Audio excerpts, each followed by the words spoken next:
पिछले साल की ये बात है। प्रधानमंत्री श्री नरेंद्र मोदी का एक ट्वीट आया और उसी ट्वीट में ये शब्द थे। जो शब्द थे मैं वो उसको पढ़ना चाहता हूँ। देश के बंटवारे के दर्द को कभी भुलाया नहीं जा सकता। नफ़रत और हिंसा की वजह से हमारे लाखों बहनों और भाइयों को विस्थापित होना पड़ा और अपनी जान तक गंवानी पड़ी।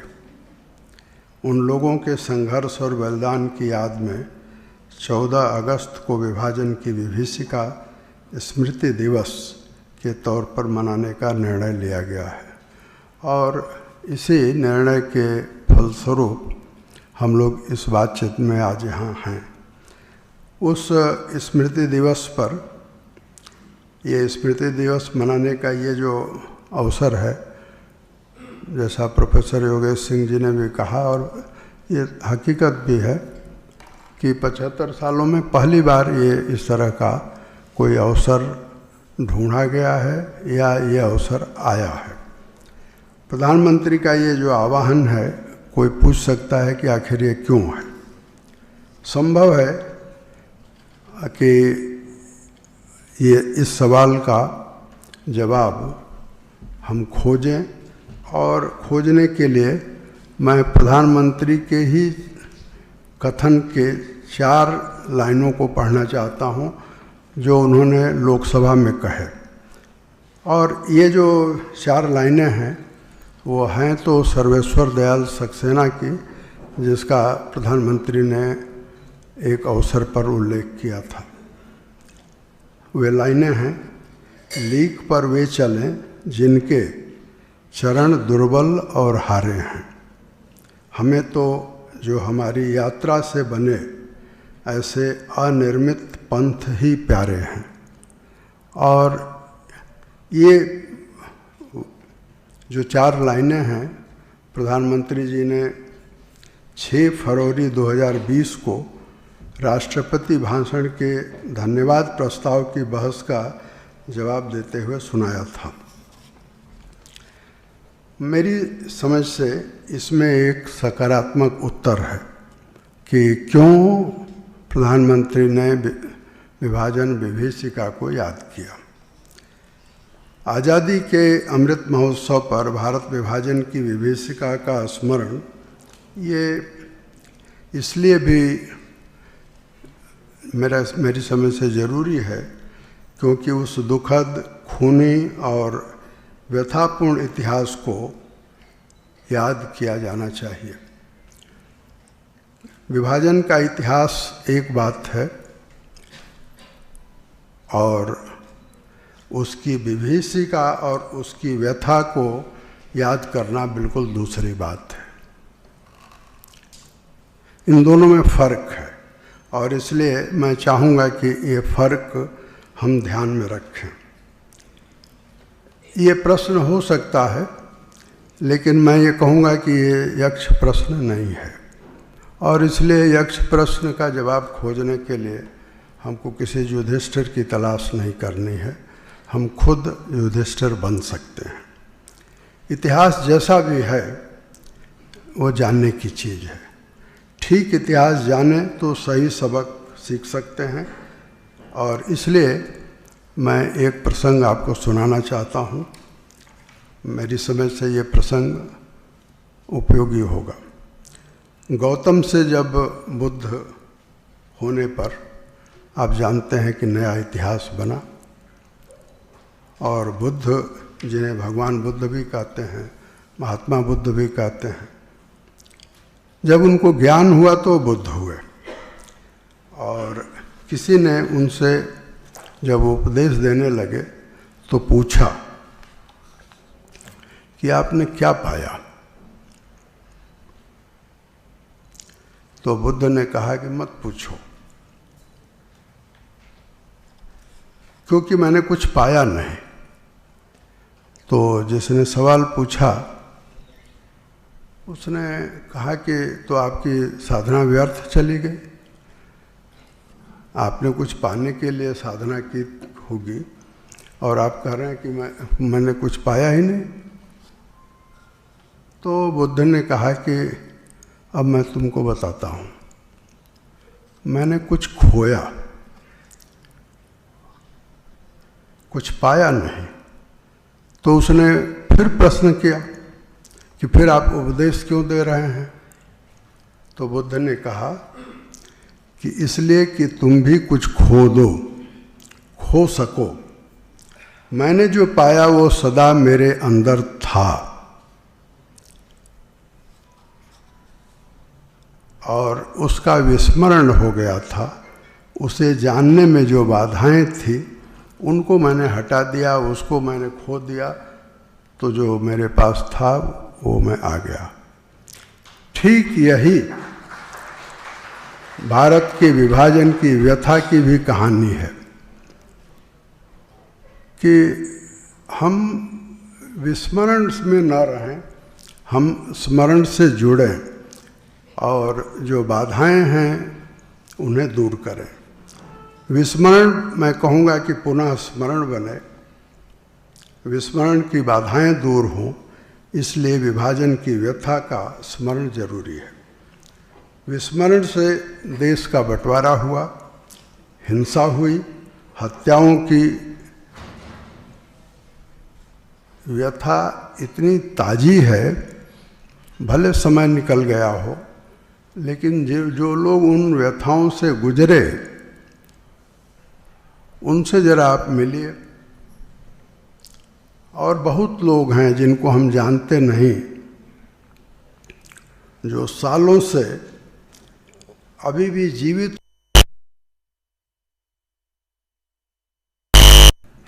और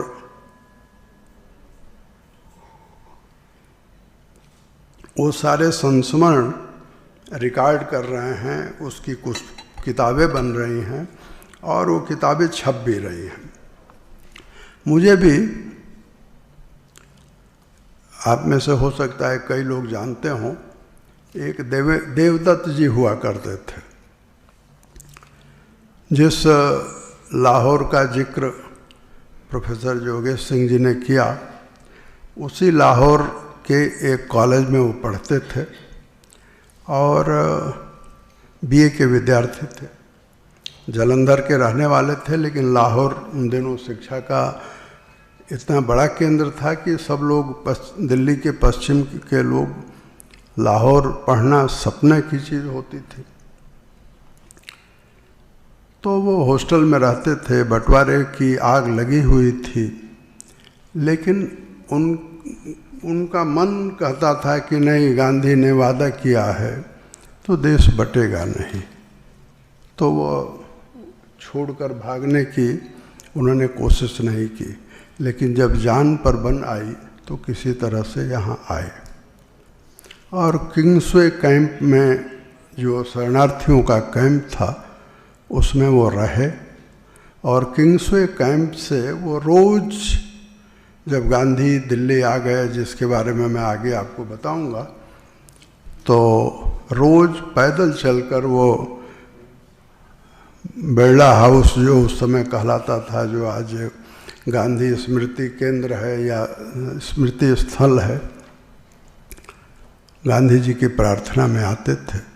और देवदत्त जी ने गांधी जी को गोली लगते भी देखा था।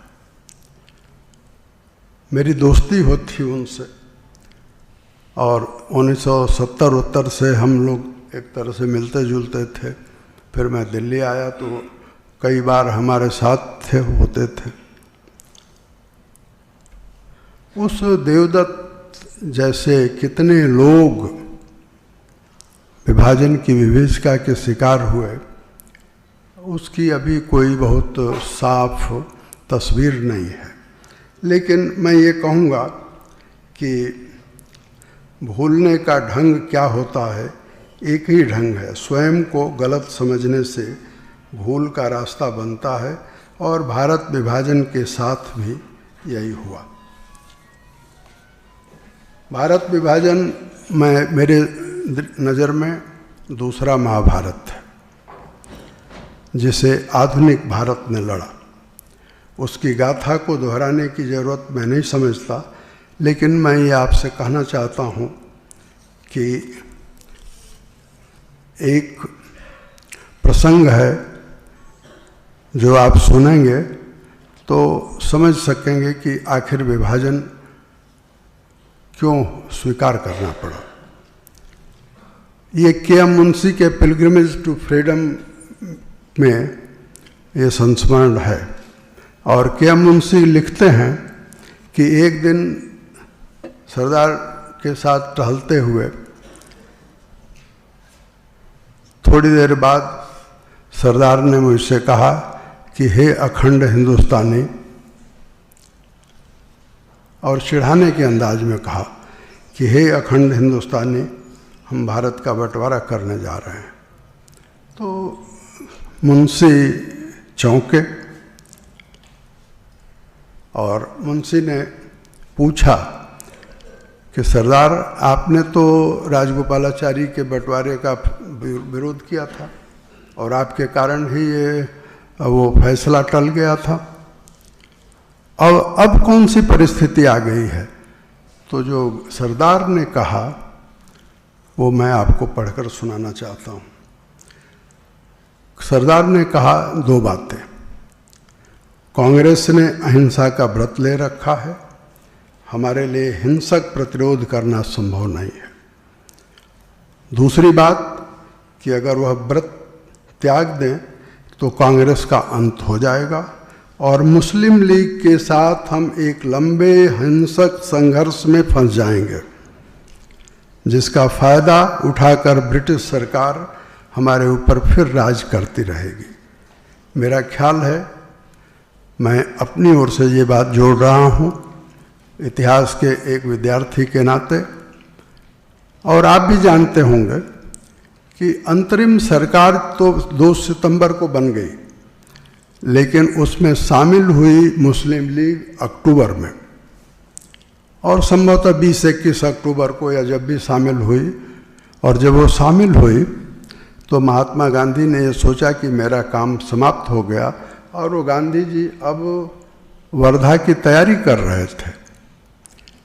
लेकिन जब उनको नोआखाली की सूचनाएं मिली तो वर्धा जाना उन्होंने स्थगित किया और नोआखाली चले गए। मेरा अपना निष्कर्ष ये है कि अंतरिम सरकार के दौरान, जिसमें फाइनेंस भी मुस्लिम लीग के पास था, लियाकत अली खान फाइनेंस मिनिस्टर थे, मुस्लिम लीग सरकार के शामिल होने के बाद अंतरिम सरकार के दौरान जो सरदार पटेल का अनुभव था, उस कारण से दरअसल सरदार पटेल ने ये निर्णय किया कि अगर भारत को बचाना है, स्वतंत्रता पानी है या आज़ादी पानी है, जो कुछ जैसे मिलती है, तो भारत का बंटवारा जरूरी है। और बंटवारा हुआ। विभाजन की वास्तविकता और उसके परिणामों पर सावधानीपूर्वक ध्यान देने का ये मेरी समझ से उचित समय है। और ये इसलिए मैं आपको एक जो भ्रम बना हुआ है, उस भ्रम को हम तोड़ें, और कैसे तोड़ें इसका मैं आपको फार्मूला भी बताना चाहता हूँ। और एक भ्रम यह है, बहुत नामी लोगों ने यह भ्रम बना रखा है, उसे प्रोफेसर इश्तियाक अहमद ने तोड़ा है।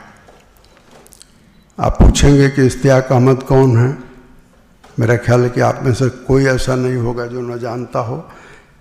पाकिस्तानी मूल के हैं, स्टॉकहोम विश्वविद्यालय में प्रोफेसर हैं, और उनकी एक अभी 2 साल पहले काफी बड़ा पोथा जिन्ना पर आया है, और उसका एक अध्याय है, पोथे को देखकर डरिए मत, उसके एक अध्याय को पढ़ लेंगे तो काम चल जाएगा। और वो अध्याय है 11 अगस्त 1947। खैर, तो पहले मैं आता हूँ इस पर कि भ्रम क्या था और भ्रम क्यों बनाया गया था। मोहम्मद अली जिन्ना इस्लामिक स्टेट नहीं सेकुलर पाकिस्तान बनाना चाहते थे। ये मूल बात है जो हमारे इंटेलेक्चुअल्स में, एकेडमिक्सियन में, हिस्टोरियंस में, हमारे नई पीढ़ी को भी इस भ्रम में डालने की कोशिश लगातार की जाती रही है। और प्रमाण के तौर पर जो उदाहरण दिया जाता है वो 11 अगस्त 1947 का वो भाषण जिसे मोहम्मद अली जिन्ना ने संविधान सभा में दिया। मैं उस भाषण को कोट करने नहीं जा रहा हूँ, उस भाषण को सब लोग जानते हैं। लेकिन उस भाषण के आधार पर एक झूठ है, जिस तरह से खोटे सिक्के को चलाया जाता है बाजार में, उस तरह से उस खोटे सिक्के को असली सिक्का बनाकर चलाने की कोशिश हो रही थी। उसे प्रोफेसर इश्तियाक अहमद ने तोड़ा है। और प्रोफेसर इश्तियाक अहमद की जो पुस्तक है वो प्राइमरी सोर्स के आधार पर है और वो साबित करती है कि क्या वास्तव में जिन्ना अखंड भारत चाहते थे, क्या जिन्ना भारत में के शासन में साझेदारी चाहते थे। वो किताब है जो कहती है कि जिन्ना का जो असली चेहरा है वो क्या है। और अफसोस की बात है कि जिन्ना को भारत विभाजन के अपराधों से बरी करने के लिए जिस पुस्तक का जिक्र प्रोफेसर जोगेश सिंह ने किया, मैं इनका पूरा सम्मान करते हुए भी कहना चाहूँगा कि जिस पुस्तक का आपने जिक्र किया है वो लॉर्ड माउंटबेटन के अपराधों को उनसे बरी करने के लिए लिखवाई गई पुस्तक है। और ऐसी पुस्तकें बहुत हैं। ये जिन्ना को बरी करने के लिए किसने किसने नहीं लिखा है, प्रोफेसर और उस भ्रम में कौन कौन नहीं पड़े। आपको मालूम होगा कि जसवंत सिंह की एक पुस्तक आई जिन्ना पर, और उस पुस्तक के कारण जसवंत सिंह का जो पराभव शुरू हुआ वो एक अलग कहानी है।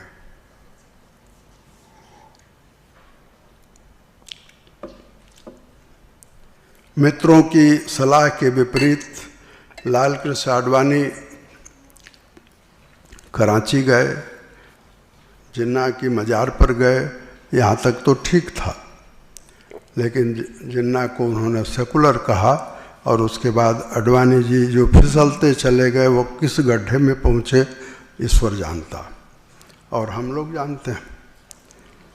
लेकिन ये दोनों, मैं इन दोनों का नाम खासतौर से ले रहा हूँ कि ये दोनों भी उस भ्रम के शिकार हुए कि जिन्ना सेकुलर स्टेट बनाना चाहते थे, जिन्ना सेकुलर पाकिस्तान बनाना चाहते थे। और इनकी मदद किसने की है?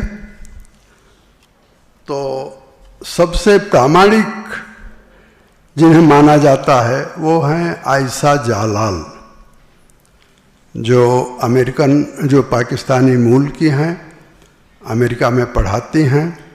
और 1985 में उनकी किताब आई। उनकी किताब का शीर्षक है the sole spokesman, Jinnah, Muslim League and the demand for Pakistan.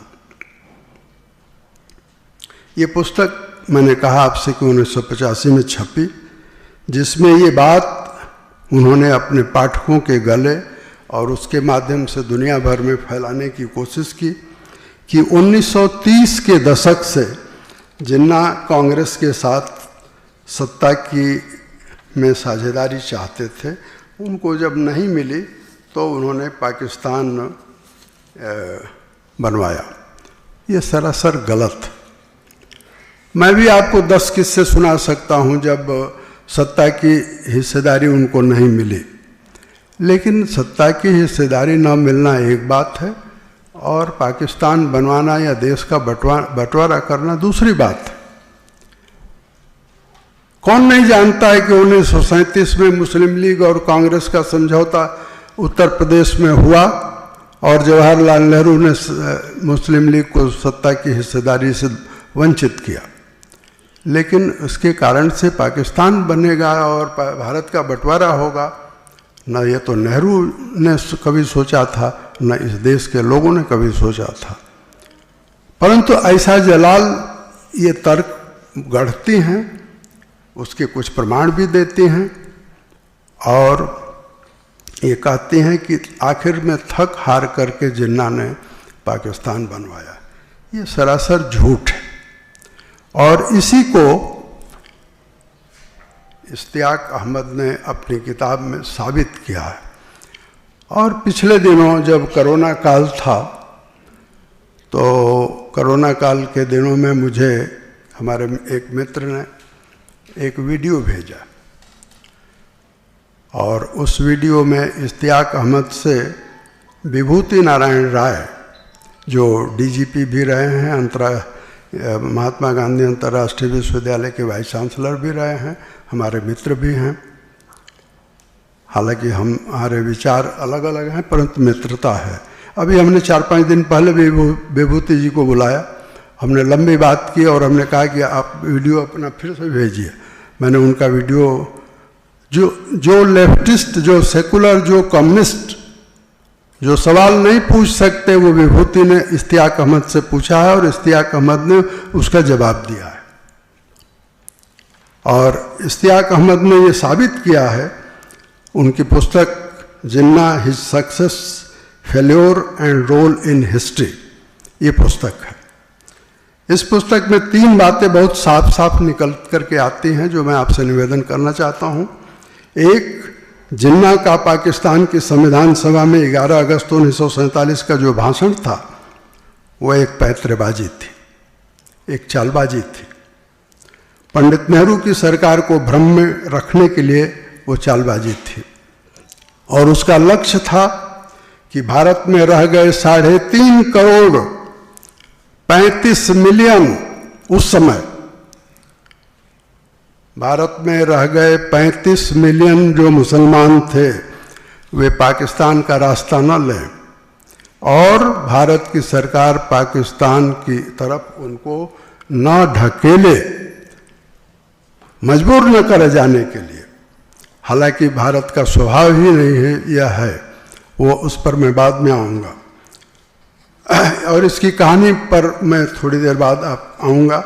अभी मैं इश्तियाक अहमद की पुस्तक के बारे में आपसे निवेदन कर रहा था। पुस्तक से निकली जो दूसरी बात है वो पहले मैं बता दूं आपको। मुस्लिम लीग का, जिस लाहौर का स्मरण बार बार हो रहा है, लाहौर भारत को याद कर रहा है, लेकिन उसी लाहौर ने मुस्लिम लीग को भी, उस लाहौर का अपराध है कि उस लाहौर ने मुस्लिम लीग को भारत विभाजन का प्रस्ताव का अवसर दिया। मुस्लिम लीग का मार्च 1940 में लाहौर अधिवेशन था। 22 मार्च 1940 को वहाँ जिन्ना ने अपना अध्यक्षीय भाषण दिया है और 24 मार्च को पाकिस्तान के लिए प्रस्ताव पारित हुआ। प्रोफेसर इश्तियाक अहमद ने अपनी पुस्तक में परमाणु के आधार पर एक गजब का दावा किया है और वो दावा यह है कि मुस्लिम लीग के लाहौर प्रस्ताव के बाद और जिन्ना के मरने तक कोई एक भी जिन्ना का बयान नहीं मिलता है जिसमें वो भारत के साथ सत्ता की हिस्सेदारी की बात कर रहे हों। और यही वो कसौटी है जिसके आधार पर हम कह सकते हैं कि भारत के विभाजन का जो कोई गुनहगार है तो उसका नाम मोहम्मद अली जिन्ना है। विभाजन की विभीषिका का अगर कोई जिम्मेदार है तो उसका नाम मोहम्मद अली जिन्ना है और कोई नहीं है। ब्रिटिश। और तीसरी बात जो पुस्तक जो इश्तियाक अहमद की पुस्तक से निकलती है, हालांकि ये जो तीसरी बात जिसको मैं कहने जा रहा हूँ उसको बहुत पहले एक व्यक्ति ने लिखा था, उस पर मैं आपको बाद में आता हूँ। परंतु तीसरी बात जो निकलती है इश्तियाक अहमद की पुस्तक से कि ब्रिटिश साम्राज्यवादी सरकार अपने औपनिवेशिक ज़रूरतों के लिए पाकिस्तान का निर्माण चाहती थी, क्योंकि वो महात्मा गांधी के भारत से भयभीत थी। गुनहगार जो होता है वो हमेशा भयभीत रहता है, और ब्रिटिश सरकार भारत के साथ गुनहगार थी और भयभीत थी। मैंने आपसे कहा कि ये तीसरी बात बहुत पहले स्थापित हो गई थी, और उसको स्थापित करने वाला जो व्यक्ति है अब नहीं है इस दुनिया में, हाल तक थे, वो नरेंद्र सिंह सरेला है। भारत विभाजन पर कोई अगर एक प्रामाणिक पुस्तक है तो वह है भारत विभाजन की असली कहानी, जिसके लेखक नरेंद्र सिंह सरेला हैं। और नरेंद्र सिंह सरेला लॉर्ड माउंटबेटन के एडीसी थे। उत्तर प्रदेश की एक छोटे से जिले में सरीला नाम की जो रियासत थी उसके वो उत्तराधिकारी थे, और लॉर्ड माउंटबेटन के जाने के बाद वो समर्थ भी थे, साधन संपन्न भी थे, तो लंदन गए और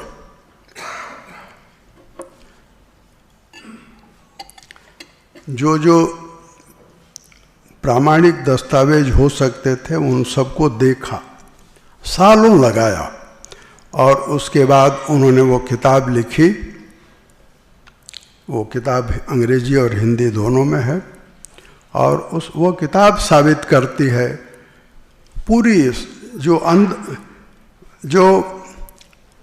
पर्दे के पीछे की कहानियां हैं उस किताब में आपको मिलेगी। मैं ज़्यादा उस पर नहीं जाता हूँ, लेकिन ये अब मैं उस कहानी पर आता हूँ जिसकी चर्चा थोड़ी देर पहले मैंने की थी। 31 मई को लॉर्ड माउंटबेटन 31 मई 1947 को लॉर्ड माउंटबेटन दिल्ली आए, गए थे लंदन भारत के बंटवारे की जो माउंटबेटन की प्लान बना लिया था उस पर मुहर लगवाने के लिए। और हमारे नेताओं को, खास करके कांग्रेस के नेताओं को, जवाहरलाल नेहरू को इस बात का बड़ा भ्रम था कि इटली और लेबर पार्टी हमारे मित्र है। मैं जो भी हो, परंतु लॉर्ड माउंटबेटन 31 मई को आए और 2 जून को उन्होंने 7 नेताओं को बुलाया मध्य रात, और उनको उन्होंने हर आदमी को एक कागज़ थमाया और उनसे कहा कि 12 बजे तक आप इसका जवाब दे दीजिए। जो लोग 7 बुलाए गए, पंडित जवाहरलाल नेहरू, सरदार वल्लभ भाई पटेल, आचार्य JV कृपलानी, मोहम्मद अली जिन्ना, लियाकत अली खान, सर अब्दुल रब निस्तार और सिख नेता सरदार बलदेव सिंह। माउंटबेटन की योजना में 9 बातें थी। उन 9 बातों का मैं, यानी माउंटबेटन प्लान विभाजन का प्लान था, उसका कोई यहाँ तुक नहीं है कहने का, लेकिन जिन्ना के उस 11 अगस्त 1947 के भाषण को का अर्थ समझाते हुए जो व्यक्ति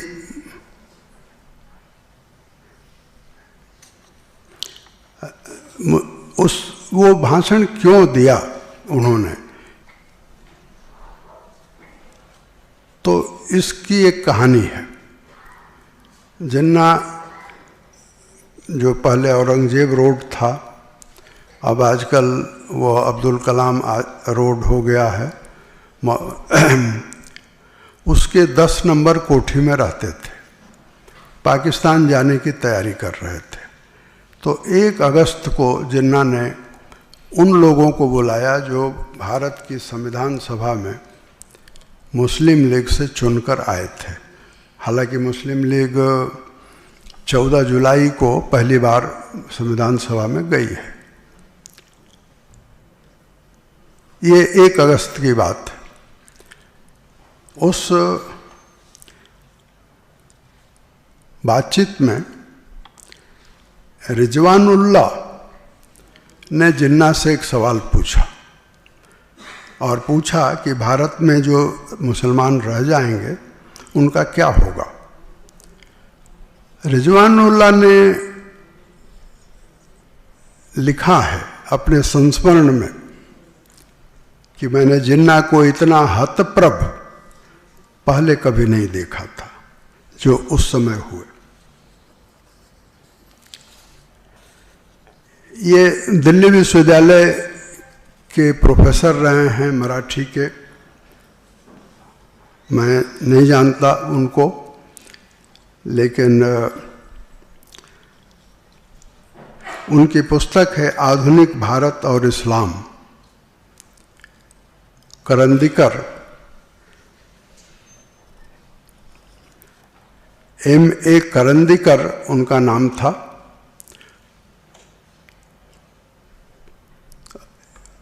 और इस पुस्तक में वो चौधरी खलकू जमा के हवाले से जिन्ना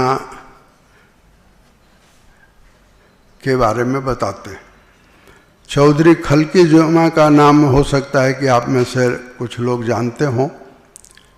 लखनऊ के थे तो बाराबंकी के।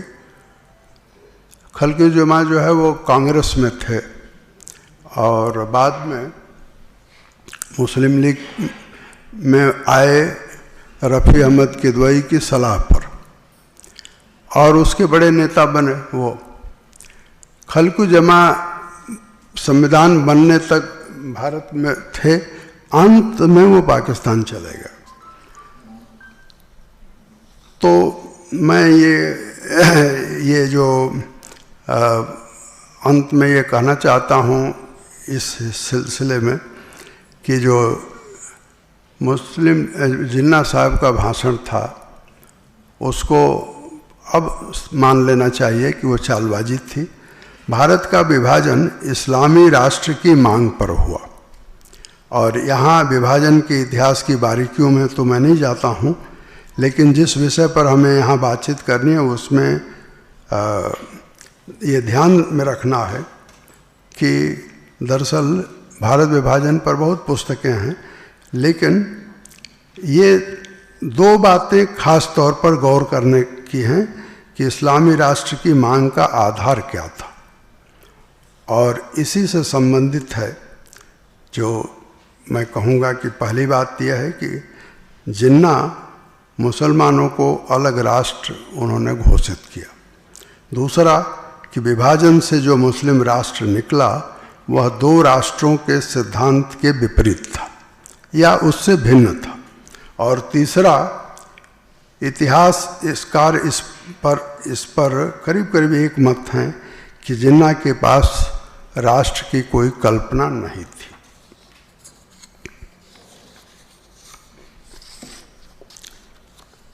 जैसे जैसे समय गुजरा है विभाजन भारतीय मुसलमानों के लिए अलग राष्ट्र का दावा और हकीकत में ज़मीन आसमान का अंतर साफ नज़र आने लगा है। एक भयानक दुस्वप्न से गुजरने का कि ये भयानक पीड़ा भी है। ये हिंदू मुस्लिम का सवाल नहीं है, ये भारत विभाजन और भारत के नागरिक की पीड़ा का सवाल है। जिस तरह विभाजन घटित हुआ वो अकल्पनीय था और उसकी न नेताओं ने कल्पना की थी न उस समय के सरकार चलाने वालों ने कल्पना की थी। उसकी व्यथा, मर्मात्मक पीड़ा, जो भी शब्द आप दें वह उसे वाणी नहीं दे पाता। अकथ कहानी है ये। भारत का विभाजन मानव विस्थापन और मजबूरी के चलते अपने घर बार को छोड़कर पलायन करने की दर्दनाक घटना है, जिसका दुनिया में कोई दूसरा उदाहरण नहीं मिलता। उस विभाजन के जहर का असर आज भी है।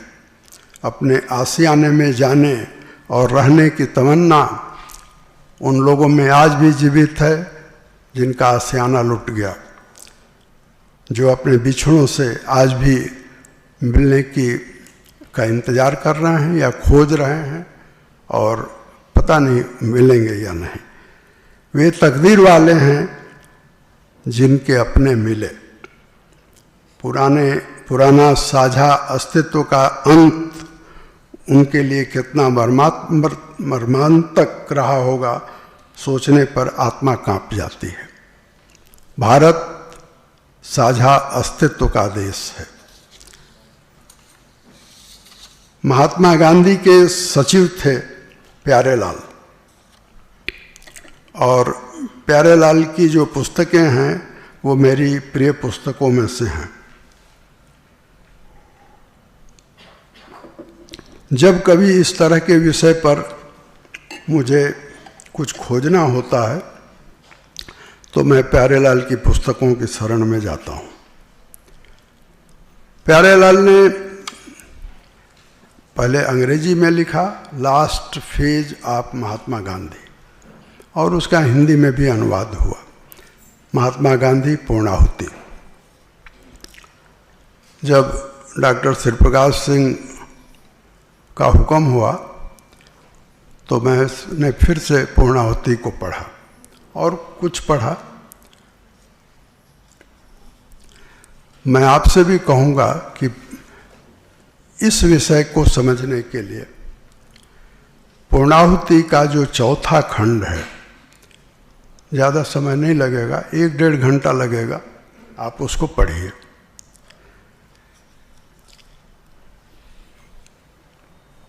ये प्यारेलाल की इस पुस्तक का जो पहला अध्याय है वही उस व्यथा को शब्द देता है, जिसे याद करना मैं चाहता हूँ। अध्याय का शीर्षक है, बहुत मार्मिक शीर्षक है, मुर्दे का शहर, मुर्दों का शहर। और आप समझ रहे होंगे कि मैं किसी दूसरे शहर की बात कर रहा हूँ या प्यारेलाल किसी दूसरे शहर की बात कर रहे हैं, तो नहीं। आप जिस शहर में हैं, जिस शहर में दिल्ली विश्वविद्यालय है, वह 1947 में मुर्दों का शहर था, और उसकी कहानी उन पन्नों में है। लाशें सड़ी हुई हैं, बदबू कर रही हैं, कोई उठाने वाला नहीं है। मेरठ से भंगी बुलाए जाते हैं कि उनको आप साफ करिए, और लाल किले के अंदर जो शिविर लगा था, उस शिविर में मेरठ के बुलाए गए भंगियों ने काम करने से इनकार कर दिया और वापस चले गए। कोई पुलिस उनको रोक नहीं सकी। लेकिन मैं ये जो मुर्दों का शहर है, मैंने कहा आपसे कि ये उसी शहर की बात है जिस शहर में हम हैं अभी। और ये जो शहर है, ये इंद्रप्रस्थ जहाँ बसा था वो शहर है, ये वो शहर है जहाँ राजवंशों ने राज किया है। ये वो शहर है जिसने भारत की सभ्यता को फलते फूलते देखा है। और उसी शहर की गोद में कौरव खेले, पांडव खेले। इतिहास का उत्थान पतन इस शहर ने देखा है, जहाँ 1911 में ब्रिटिश साम्राज्यवाद की दिल्ली, भारत की राजधानी दिल्ली ये बनी।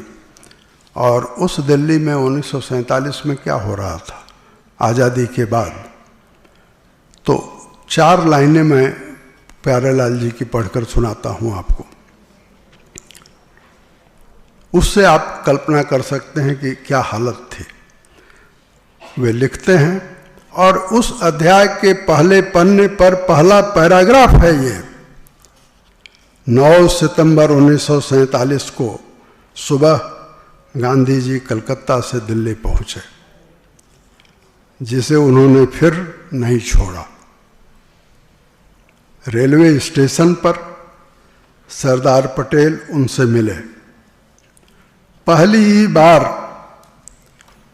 ये बहुत मार्मिक लाइन है, पहली ही बार न तो सरदार के चेहरे पर सदा की भांति मुस्कान थी और न उनका मार्मिक विनोद था।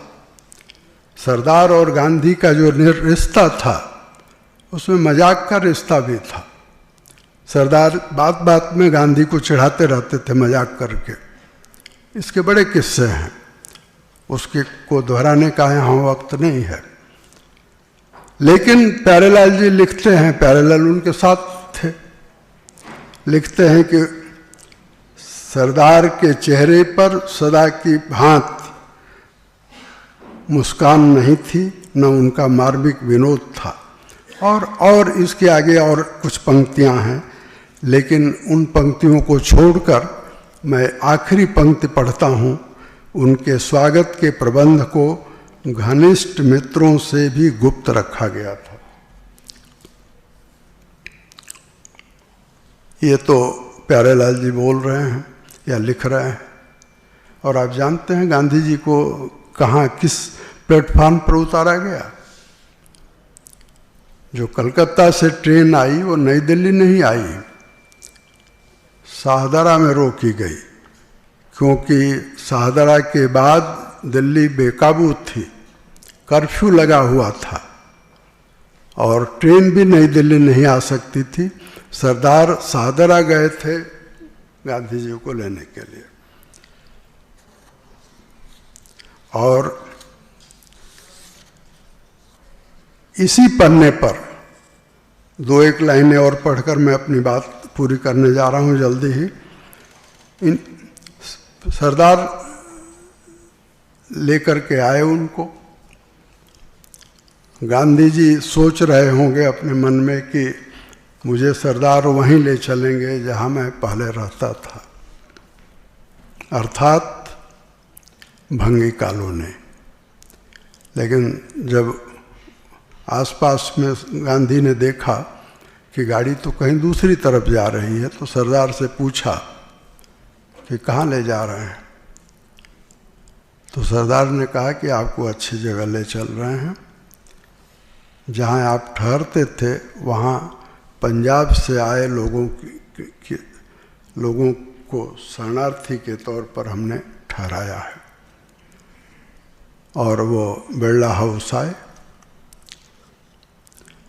प्यारेलाल जी लिखते हैं कि शहर में 24 घंटे का कर्फ्यू लगा हुआ था, सेना बुला ली गई थी, सड़कों पर लाशें बिछी हुई थी और हालत इतनी खराब थी कि लॉर्ड माउंटबेटन आराम करने के लिए शिमला गए हुए थे। जवाहरलाल नेहरू ने उनको फ़ोन किया कि आप आ जाइए। और एक परिस्थितियों को कंट्रोल करने के लिए जो कमेटी बनी, उसकी अध्यक्षता माउंटबेटन को सौंपी गई, ताकि सेना जो है वो जो सरकार कहे उसको माने।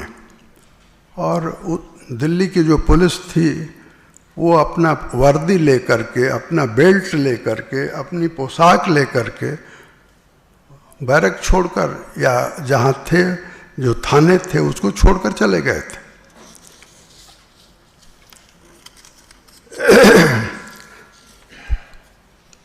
प्यारेलाल जी की पुस्तक में बहुत जब डिटेल दिया हुआ है कि कितनी गाड़ियां लगाई गई, कितने जहाज लगाए गए, आदि आदि।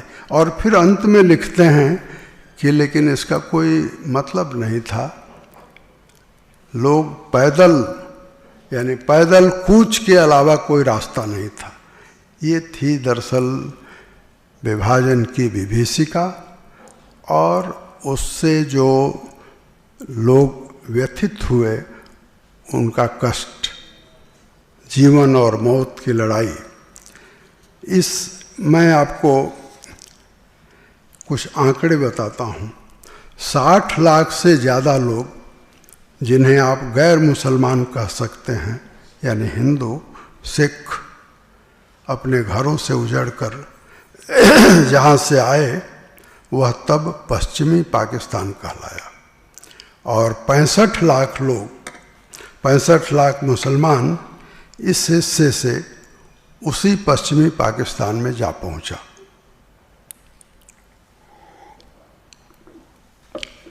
बीस लाख से ज़्यादा गैर मुसलमान, उसका अर्थ आप समझिए, पूर्वी बंगाल से इधर के बंगाल में आए, जहाँ से वे आए या आना पड़ा वह पूर्वी पाकिस्तान बना। बांग्लादेश के निर्माण ने एक बार फिर जिन्ना को गलत ठहराया। 1947 से 1950 तक आवाजाही तेज रही, यानी ये जो आने जाने का सिलसिला है, आबादी की अदला बदली है, वो कोई ठीक है 2-3 महीने बहुत तेज रही, लेकिन वो 1950 तक रही। लियाकत अली और नेहरू के समझौते के बाद भी नहीं रुकी। 1950 में आप जानते हैं कि अंततः पंडित नेहरू और लियाकत अली में एक समझौता हुआ, लेकिन उस समझौते को पाकिस्तान ने कचरे में फेंका।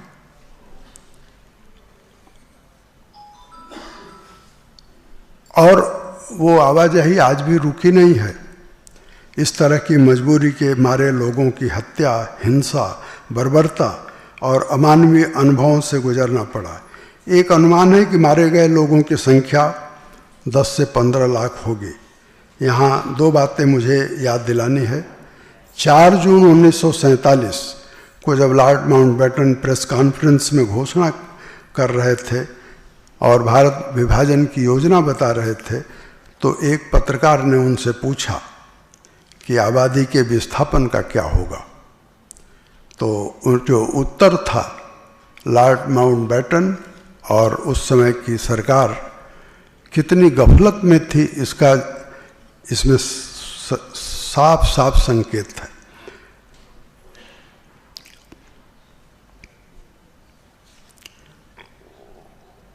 और मैं इसको इतिहास का मजाक भी कहता हूँ। माउंटबेटन का उत्तर था, लोग अपने आप को इधर से उधर और उधर से इधर स्वाभाविक रूप से कर लेंगे। क्या ये जो उधर से इधर और उधर से इधर हुआ या इधर से उधर हुआ, क्या स्वाभाविक हुआ? और ऐसा क्यों हुआ? दूसरी बात और खास है। इससे पहले, और मैं ये आप सब लोगों से निवेदन करूंगा कि इसको ध्यान में रखें। 1923 में दुनिया में केवल एक उदाहरण है। 1923 में लोसाने की संधि हुई थी। ग्रीक, टर्की, बल्गेरिया में आबादी की अदला बदली भी हुई थी, और उसमें 1.25 लाख लोग इधर से उधर हुए थे, जिसमें 1.25 लाख लोगों को इधर से उधर करने के लिए 1.5 साल का समय दिया गया था। और भारत के विभाजन से प्रभावित या आबादी की अदला बदली में 1,20,00,000 लोगों को केवल सिर्फ 3 महीने दिए गए। और उसमें जो कुछ हुआ, प्रोफेसर योगेश सिंह जी ने भी बताया है, कुछ मैंने भी कहने की कोशिश की है। हिंदी भाषा के 2 शब्दों में पूरा विभाजन की व्यथा और उसके सबक आ जाते हैं। और मैं मानता हूँ कि हिंदी भाषा के ये जो दो शब्द हैं वो दुनिया की किसी दूसरी भाषा में नहीं मिलेंगे। भ्रम और भ्रांति। भ्रम वायरस है, जैसे कोरोना का था या है, और भ्रांति है इन्फेक्शन। कोरोना की महामारी जिस वायरस से फैली उससे अभी खोजा जा रहा है, संदेश चीन पर है, लेकिन भारत विभाजन का वायरस मोहम्मद अली जिन्ना साहब लंदन से लेकर आए थे और उसका अब इतिहास प्रमाण है। और उसका संक्रमण जो समाज में फैला, उससे ही हिंसा प्रतिहिंसा ऐसी भी हुई कि हमने अपने देश के महात्मा को, अपने देश के राष्ट्रपिता को खो दिया। इस इतिहास को महात्मा गांधी की विफलता के नज़र से देखेंगे तो गलत नतीजे पर पहुंचेंगे। और इसीलिए मैं कहना चाहता हूं कि इस पूरे प्रकरण को, पूरे इतिहास को, पूरी घटनाक्रम को आप महात्मा गांधी की विफलता से देखने की कोशिश मत करिए, जिन्ना की चालबाजी से देखने की कोशिश करिए। हमें बचना चाहिए ऐसी कोशिशों से, और तब भारत की पुनर्वापसी की यात्रा शुरू होगी। मैं समझता हूँ कि कभी कभी बहुत कठिन दिखाई पड़ने वाले जो बातें होती हैं, बहुत छोटे से प्रयोगों से हल हो जाती हैं।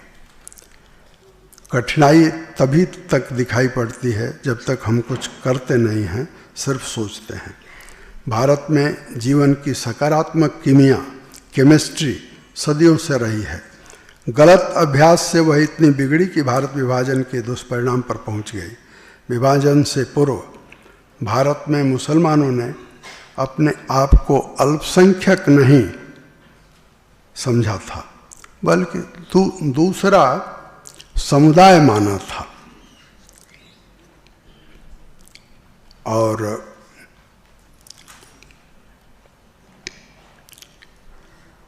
मुस्लिम लीग ने अल्पसंख्यक का दर्जा दे करके भारत का विभाजन करवाया। उस गलत अभ्यास को काटने का अभ्यास हमको शुरू करना चाहिए। जिस यात्रा से देश बटा, उसके ठीक विपरीत यात्रा हमको करनी चाहिए और करनी होगी। जिस व्यक्ति में देखा था बुरा आदमी, उसमें देखना पड़ेगा भला आदमी। जिसमें देखा था शत्रु, उसमें खोजना पड़ेगा मित्र। जहाँ देखा था जहर, वहाँ अमृत की तलाश करनी पड़ेगी। पूरा दृष्टिकोण बदलने की ज़रूरत है, उसका यही उचित समय है। और मैं समझता हूँ कि प्रधानमंत्री जी ने जो अपील की स्मृति दिवस मनाने की, वो संभवतः इसी भावना से की। झूठ की, असत्य की जो एक व्यवस्था बन गई थी, वो मिटाई जानी चाहिए। भारत में यह बोध रहा है और बना रहेगा। यही वह भूमि है जहाँ क्रोध की शक्ति को क्षमा के रूप में रूपांतरित करने की विद्या खोजी जा सकी। लोभ की शक्ति को दान में बदला जा सका। आप या हर कोई प्रश्न कर सकता है कि इसकी विधि क्या है। जो गलतियां हुई हैं उन्हें दूर करें, और जो शेष बचेगा वह सत्य होगा, शिव होगा, शुभ होगा, और यही हमारा स्वभाव है। भारत विभाजन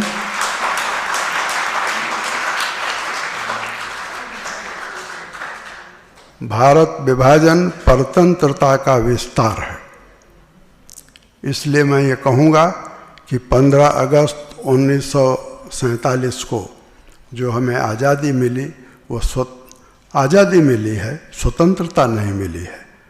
भारत विभाजन, इसलिए मैं फिर से दोहराता हूँ, मेरी नज़र में भारत विभाजन परतंत्रता का विस्तार है।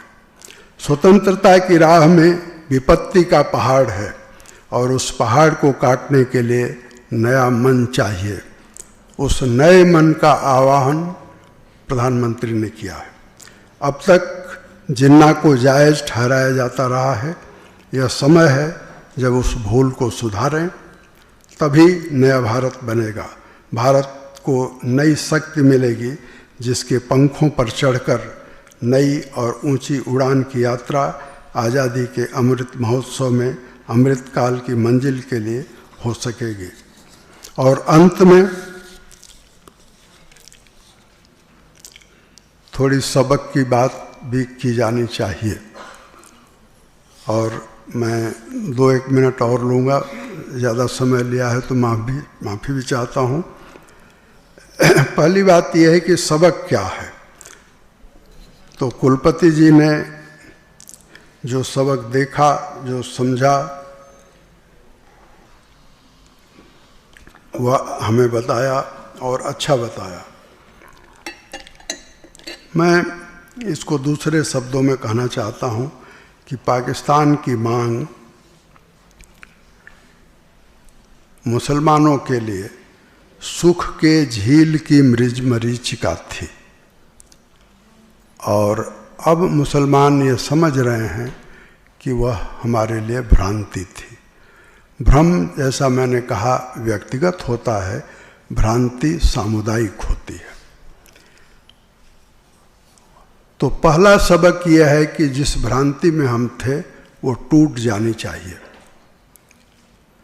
दूसरा, स्मृति दिवस की घोषणा को मैं भारत के इतिहास में नरसिंहावतार की पुनः घोषणा मानता हूँ।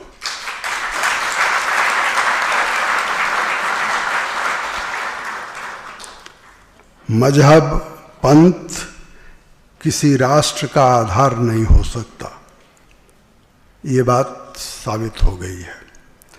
पाकिस्तान इसका जीता जागता उदाहरण है, नहीं तो बांग्लादेश नहीं बनता। भारत विभाजन भ्रम, भ्रांति और कुचाल का नतीजा था, यह हमको अपने मन में गांठ बांध लेनी चाहिए। जो नरसंहार हुआ उसकी उन्हें चिंता नहीं थी, जिन्होंने विभाजन का जिन्न बाहर निकाला। भारत बना एक लोकतांत्रिक गणराज्य।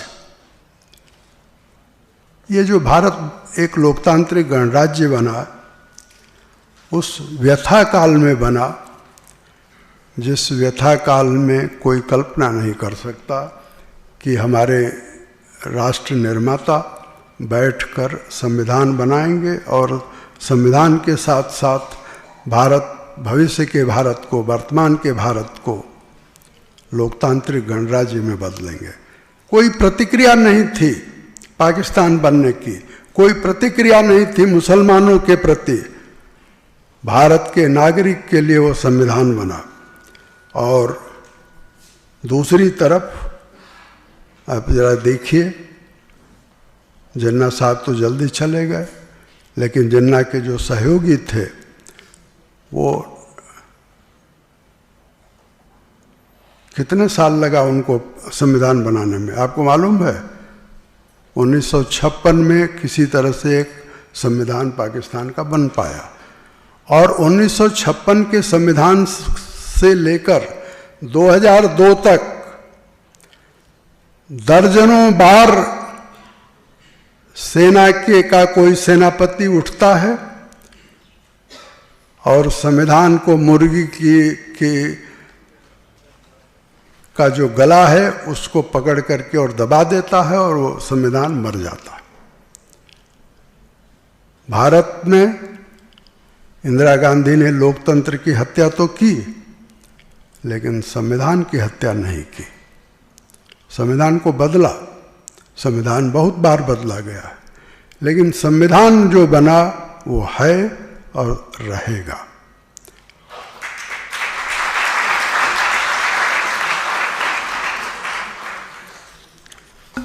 भारत का संविधान पाकिस्तान निर्माण के आधार को अवैध कहता है और बिना कहे अवैध घोषित करता है। जिन आधारों पर पाकिस्तान बना उसकी कोई चर्चा न करते, उसका एक शब्द का इस्तेमाल न करते हुए भी भारत का संविधान घोषित करता है कि पाकिस्तान की मांग अवैध थी, पाकिस्तान स्वयं में अवैध है। भारत को एक रखने में महात्मा गांधी के प्रयास विफल रहे, ये एक तथ्य है। लेकिन उन्होंने सद्भाव की जो राह दिखाई वह भारत का स्वधर्म है और यह हमें याद रखना चाहिए। मैं इसको इस सदी का सबसे बड़ा सबक मानता हूँ और भारत विभाजन की विभीषिका को जब हम याद करेंगे तो गांधी के प्रयत्नों को भी हमको बार बार याद करना पड़ेगा। आप जानते हैं, जिस 7 सितंबर का मैंने उल्लेख किया, उस 7 सितंबर से लेकर के और 30 जनवरी 1948 तक, इस दौरान ही केवल आप गांधी को अगर पढ़ें, गांधी को अगर आप जानने की कोशिश करें, तो गांधी कहाँ कहाँ नहीं गए, किस किस दरवाजे पर नहीं गए। गांधी उस भंगी कॉलोनी में भी गए जहाँ आरएसएस ने अपना एक कैंप लगाया था और आरएसएस के लोगों ने उनको निमंत्रण दिया, बुलाया और वे गए और वहाँ बोले।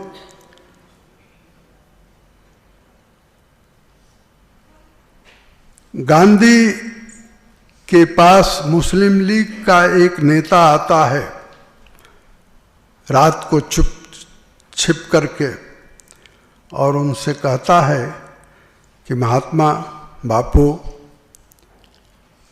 हमने उस पाकिस्तान की कल्पना नहीं की थी जो बन गया है, क्षमा करिए हमको। गांधी लाल किले में जिस शिविर का मैंने जिक्र किया वो मुसलमानों का शिविर था। गांधी वहाँ जाते हैं और जो मुस्लिम लीग के नेता उनको लेकर के जाते हैं, जब गांधी की गाड़ी घेर ली जाती है तो वही मुस्लिम लीग के नेता कहते हैं कि ड्राइवर से कि गाड़ी को तेज भगाओ। गांधी को जब ये बात सुनाई पड़ती है तो कहते हैं गाड़ी रोक दो, और जबरदस्ती दरवाजा तोड़ करके खोल करके वे उस हिंसक भीड़ के बीच में जाकर खड़े हो जाते हैं और कहते हैं कि तुमसे हमको बात करनी है। और वो हिंसक भीड़, ठीक उसी तरह की कहानी होती है जैसे आपको मालूम है बाल्या नाम का भील वाल्मीकि बना। कैसे बना? नारद जा रहे थे और बाल्या सबको लूटता था। नारद को भी वो लूटने के लिए रोका तो कहा कि जो कुछ हो दे दो हमको। नारद ने कहा कि मेरे पास तो कुछ नहीं है, परंतु उसने ये देखा कि नारद के चेहरे पर कोई सिकन नहीं है। मेरा नाम सुनकर, मुझे देखकर तो बहुत सारे लोग थर्राते हैं, ये कैसा अद्भुत आदमी है। और मैं पूरी कहानी की बजाय ये कहूँगा कि नारद ने बाल्या को वाल्मीकि बनाया। गांधी ने उस शिविर के लोगों को अहिंसक बनाया। उस गांधी को मुझे ऐसा लगता है कि विफलता की दृष्टि से देखने के बजाय मैंने कहा कि गांधी ने जो कोशिश की उस कोशिश को आगे बढ़ाने का हमको संकल्प करना चाहिए। और आखिरी सबक जो मेरी दृष्टि में है कि आबादी की अदला बदली एक घातक मोहजाल था, उसे सुधारा जाना चाहिए।